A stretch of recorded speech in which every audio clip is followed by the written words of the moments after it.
everyone, welcome back to Sell Sold Success. I'm Allie. And I'm Lauren. I'm Melissa. And today we're going to talk about how we determine the price range to list your house. That's right. We use a variety of sources to come up with a range to give you, because you ultimately, the seller, are the one that is going to make that decision on what your list price is. And a couple of things we do to gather data. We do a comparative market analysis and also a property report. And Lauren's going to give a little bit more deeper dive into both those items. Yeah.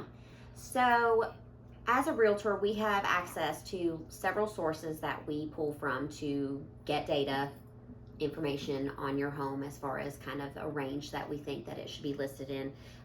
One of those that we frequently use is RPR, Realtor Property Resource. Another one that's found within our MLS system is an AVM, which is an automated valuation model. So those just kind of give us kind of a rough estimate or idea to kind of go off of before we kind of dive deeper into the comparative market analysis or a CMA. Yep, so what we do is we take recent closed transactions within a mile or two of your property to help give us an estimate of how much, a square footage is worth in your area. Yeah, we basically are going to look at comparable square footage, but that includes how many bedrooms and bathrooms, does it have a garage, how old is the home. We're going to compare similar homes in age. You don't want to compare a home that was built in 1998 with a home that's built in 2021. That's just not going to work. And also similar styles. So if it's a split level, we want to try and find other split levels, Cape Cods, ranches, that sort of thing, to get the best comparison to come up with your list price. And we can use comparables if they are older, but their effective year is more up to date. Right. And the effective year means like if you have an 80-year-old home, but you have fully remodeled it in the past, more recent, then your effective year could be 10 years old versus 80 years old. But you've also fully maintained that home. So just because it's remodeled, it also needs to be maintained. In tip-top condition. Right. Yeah. So all things touched. Similar condition. And also, depending on if your home is located in a really large neighborhood or a really small neighborhood, we will pull comparable properties within the neighborhood, but also can look within a mile or so outside the neighborhood if the home is similar in size, style, age, all that good stuff. It also just depends on if you have an HOA, what those fees are. And another big one is the market condition that you're selling in. That can really drive the price. We've had a crazy market here lately, the past year or so, where it's been a seller's market and sellers have been able to make really aggressive list prices for their homes, and they've been getting them plus, because of all those multiple offers.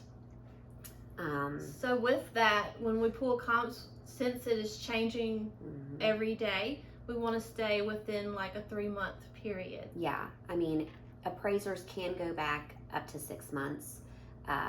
We try to stay within 3 months, if not, more recent, because I mean, just from May to now, the speed in which the house has been on the market and the list price has changed pretty drastically, I think. Yeah. There has been a lot of price reductions or price improvements done. Yeah. So that's just something to think about as a seller, how aggressive you want to be in your pricing, if you want it to go quickly, are you're comfortable with pricing it more aggressive and waiting it out a little bit longer. Yeah, I mean, you don't want to overestimate your home value because it will sit longer. And if you're not in a position to wait for that to sell, or if you're contingent on another home, then you need to make sure that you price it effectively and not overestimate it. And those are all in-depth conversations that you need to have with your realtor Yeah. when discussing what Mhm. list price you would like to go with. Right. That's right. Yeah. Right. So a lot of different factors go into us coming up with helping you determine your list price for your home, based on data, based on market conditions, and making sure that we take out that sentimental, emotional value that you Mhm. add onto your home as well, Right. because the buyers aren't going to see that value, you know. Mhm. So you have to look at it more objectively, Right. for sure. More from the buyer's perspective. Yep. Right. Yeah, but hopefully this has helped you. If you're thinking of listing your home, as far as determining your list price, you should definitely consult with your realtor, and the two of you work together to come up with a good listing price for your home. So best of luck, and Yeah, reach out if you have Yeah. any questions, questions or if we can help you comments. out in any way. But other than that, we'll see you next week. Thanks, Sounds guys. good. Bye, guys. bye.